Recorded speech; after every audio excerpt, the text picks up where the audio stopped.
Kulikuwa na msichana aliyeitwa Hamisi, binti mwenye ndoto kubwa kuliko kijiji chao kizima.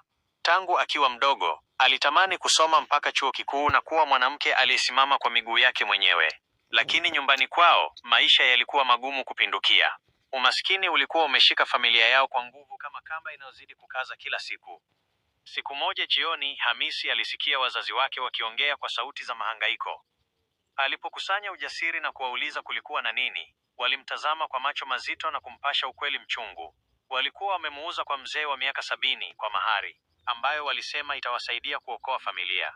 Maneno hayo yalipenya moyoni mwake kama kisu.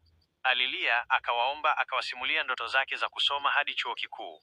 Lakini badala ya kusikilizwa, alifokewa kwa ukali. Mtoto wa kike hana faida kwenye familia, baba yake alitupilia mbali ombi lake. Siku iliyofuata, Hamisi akachukuliwa na yule mzee. Maisha mapya hayakuwa maisha, yalikuwa gereza. Alinyamazishwa, akanyimwa haki, akafanywa mtumwa wa ndoa ambayo hakuiomba. Lakini roho ya Hamisi haikukubali kunyanyaswa.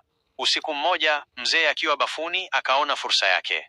Bila kuchukua hata mkoba, alikimbia gizani kuelekea kijiji kilichokuwa mbali, kwenda kwa shangazi yake aliyekuwa tayari kumsikiliza. Shangazi yake alimkaribisha kwa mikono miwili na kumlinda kama mtoto wake.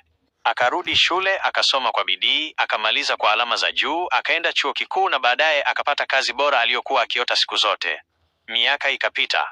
Siku moja kijijini kulisikika kishindo cha gari la kifahari likisimama mbele ya nyumba ya wazazi wake. Ilikuwa Mercedes Benz na ndani yake alishuka binti wao, sasa mwanamke aliyesimama imara, mwenye heshima na mafanikio. Wazazi wake walipojitokeza walibaki kimya kwa aibu na majuto. Hatimaye machozi yaliwatoka, wakamkimbilia, wakamkumbatia huku wakilia wakimuomba msamaha. Na Hamisi akiwa na moyo ambao haukujua chuki, aliwakumbatia pia japo majeraha hayakuondoka. Alichagua kuwa mtu mzima aliyevuka giza na kufika kwenye nuru. Kwa mara ya kwanza walitambua thamani ya mtoto wao wa kike, si kwa mahari, bali kwa uwezo wake.